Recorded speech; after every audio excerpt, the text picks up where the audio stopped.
Greetings, I'm Michael Quinn Patton, a professional evaluator. We typically evaluate projects and programs to assess impact and effectiveness, but all fields involve and engage in some kind of evaluation, so I thought it would be interesting to compare the criteria used by historians and theologians to evaluate the veracity of the Christmas story with project and program evaluation criteria. The evaluation of the Christmas story is part of a larger field of scholarship on the historic Jesus. In this book that presents different research on the historic Jesus, there are images of Jesus as a prophet, a Galilean holy man, an occultic magician, an innovative rabbi, a Jewish sage, a political revolutionary, a historicized myth, a peasant artisan, a philosopher, a socioeconomic reformer, and so forth and so on. The concern here is to look at these many different books on the historic Jesus with a focus on the birth story of Jesus. Bart Ehrman, who has written a number of books on the historic Jesus, has concluded, quote, "He certainly existed, as virtually every competent scholar of antiquity, Christian or non-Christian, agrees based on clear and certain evidence." Likewise, Richard Burridge, a Church of England priest and Dean of King's College in London, did a book on the historical scholarship and concluded that although there are those who argue that Jesus never existed, quote, "I have to say that I do not know any respectable critical scholar who says that anymore."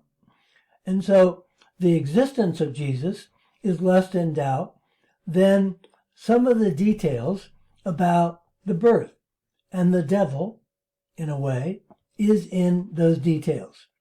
So we're going to look at criteria for authenticity in the historical Jesus research. In program evaluation, one of the founders of the field, Michael Scriven, has identified 4 elements of the logic of evaluation that speak to criteria. The first of these is to define the criteria that will be used to evaluate something, then set standards of performance on those criteria, measure the actual performance, and synthesize the results to reach an evaluative judgment. So we're going to review 6 criteria used by historical and theological scholars in examining, in this case, the story of the birth of Jesus.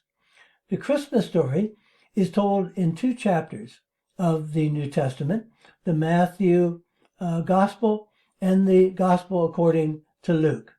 And the first criterion that theologians and historians have used is criteria of multiple attestation. This means looking for where there is common and consistent information across the different stories. So the Gospels of both Matthew and Luke attest that Jesus was born in Bethlehem, that the name Jesus was given to Mary and Joseph separately by respective angel visitations, that Mary, Jesus' mother, was a virgin. Her pregnancy emanated from the Holy Spirit, making Jesus the Son of God. Joseph, who was descended from King David, married Mary after the birth. These are examples of consistency in the stories of Luke and Matthew. There are also differences between the Gospels of Luke and Matthew. Luke has the angel appearing to Mary, while Matthew has only the angel appearing to Joseph. Luke tells the story of the angels appearing to shepherds and their adoration of Jesus in the manger and the stable, while Matthew focuses on the story of the 3 men, wise men, and doesn't include the story of the shepherds. Luke tells the story of the escape from King Herod's effort to find the baby Jesus and their escape to Egypt, while Matthew has the Star of Bethlehem that guides the wise men. These differences are part of what scholars look at to try to determine what actually may have happened, including in the story of Luke, that Mary and Joseph are in Bethlehem because of a mandatory Roman census, which takes us to a second criterion. So the first criterion has been the extent to which there's consistency between the different stories, between the books of Matthew and Luke. The second criteria concerns the criteria of cultural and historical congruency. To what extent can the stories in Luke and Matthew be substantiated with knowledge of what happened at that time? The Gospel of Luke states that in those days a decree went out from Emperor Augustus that all the world should be registered. This was the first registration and was taken while Quintarius was governor of Syria. All went to their own towns to be registered. Joseph also went from the town of Nazareth in Galilee to Judea to the city of David called Bethlehem, because he was descended from the house and family of David. He went to be registered with Mary, to whom he was engaged and who was expecting a child. But historians have determined that there was no single census of the entire Roman Empire under Augustus, and the Romans did not directly tax client kingdoms. Further, no Roman census required that people travel from their own homes to those of their ancestors. A census of Judea would not have affected Joseph and his family, who lived in Galilee under a different ruler. So this is an example of the criterion of comparing larger cultural historical knowledge to the stories in the Bible. And there is a great deal of scholarly work that's gone on looking at that consistency. This is statistical work done to compare how much of the Gospels of Mark, Luke, and Matthew are consistent. And we see that at the bottom, the stories of Luke and Matthew have 23 to 24% consistency between them. That is a way of looking at how to determine authenticity by comparing versions. A third criterion is called the criterion of dissimilarity. If a saying or action is dissimilar to or contrary to the views of Judaism in the context of Jesus or the views of the early church, then it can more confidently be regarded as authentic.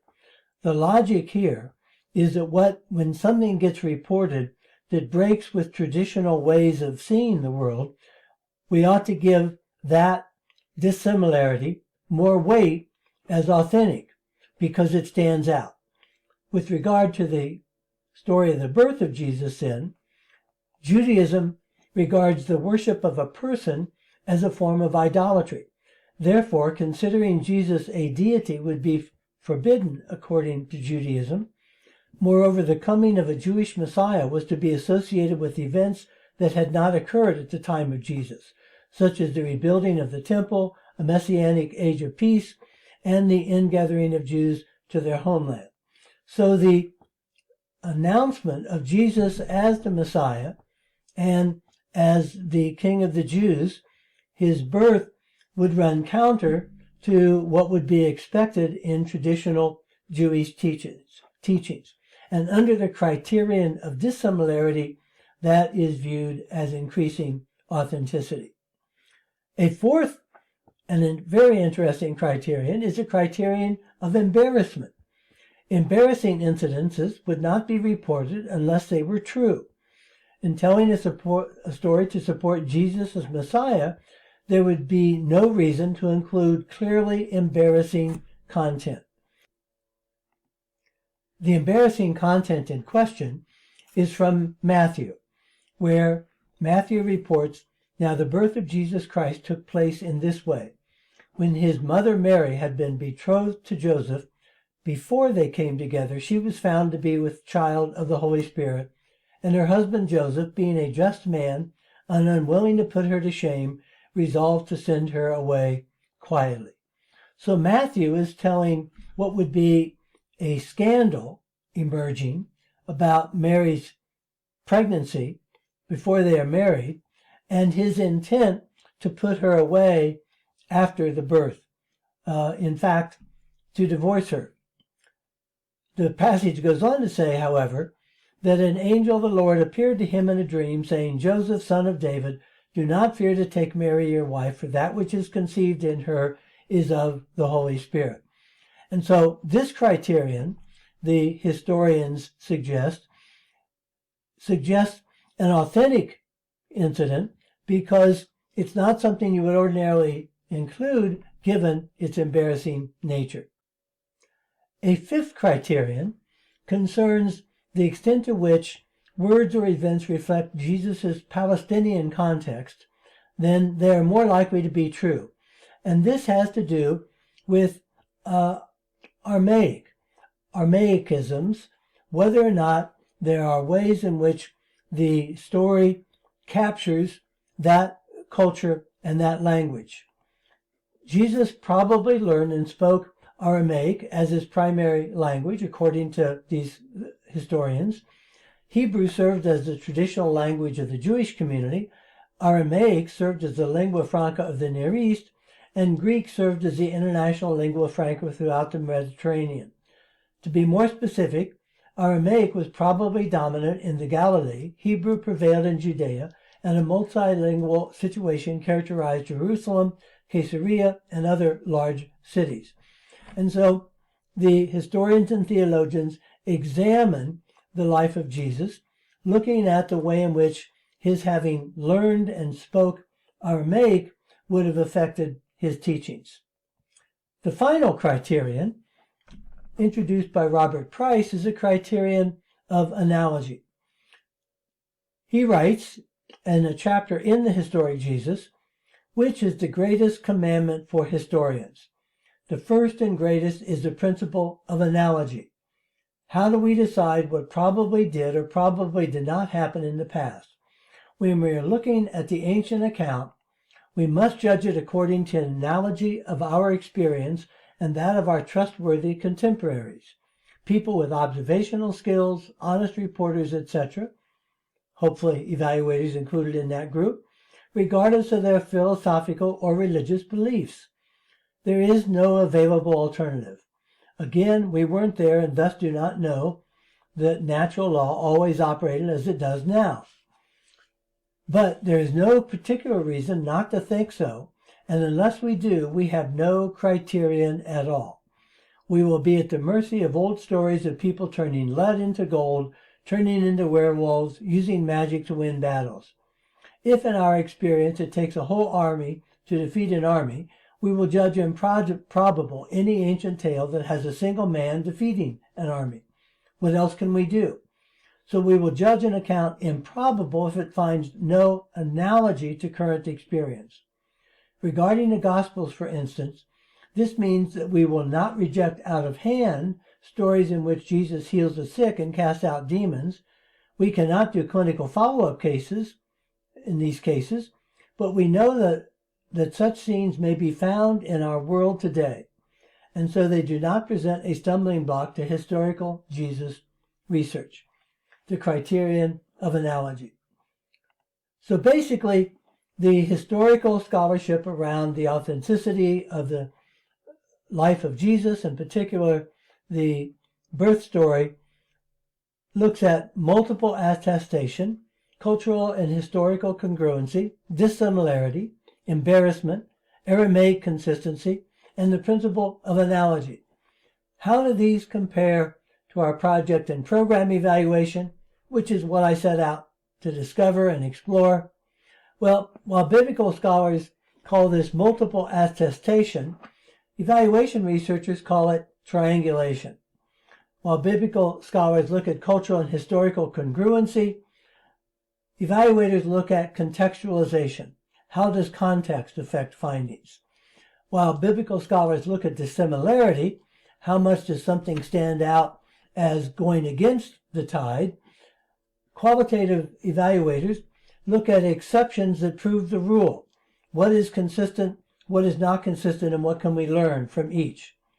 On the criterion of embarrassment, this runs parallel to a long piece of evaluation wisdom that negative findings in an evaluation actually give credibility to positive findings. And so in the biblical case, embarrassing findings give credibility to the overall story.